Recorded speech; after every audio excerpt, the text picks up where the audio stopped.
విఘ్నేశ్వరుణ్ణి పొద్దున్నే ఒక్కసారి చూసి నమస్కారం చేస్తే చాలు. అది లోకంలో ఎక్కడా లేని విశేషం. ఒక్కసారి ఆయన ముఖం వంక చూసి నమస్కారం చేసి 16 నామములు ఉన్న శ్లోకం చెప్పి బయటికి విడితే చాలు, విజయం సిద్ధిస్తుంది అని. రెండవది ఆయన యొక్క అపారమైన కరుణ. ఇంకా అంతా ఇంత కరుణ కాదు విఘ్నేశ్వరుడిది. ఆయన క్షమించినంత తొందరగా ఎవ్వరూ క్షమించరు. మీరు చూడండి, అందరికన్నా ఎక్కువగా మరిచిపోయే లక్షణం ఎవరికి ఉంటుంది అంటే పిల్లల యందు ఉంటుంది.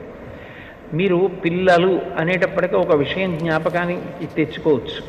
పెద్దవాళ్ళు ఏదైనా తింటున్నారనుకోండి, ఎవరో పెద్దలు వచ్చారు ఇంటికి, ఇంట్లో భోజనమో ఫలహారమో చేస్తున్న పెద్ద ఆయన ఆ పళ్ళెం పట్టుకునో లేకపోతే చేతిలో ఏ ఉండ్రాయో కుడుమో పట్టుకుని తింటూ వీధిలోకి వెళ్ళి స్వాగతం పలకడం, ఆ పళ్ళెం లోపల పెట్టి తాను పెడతాడు.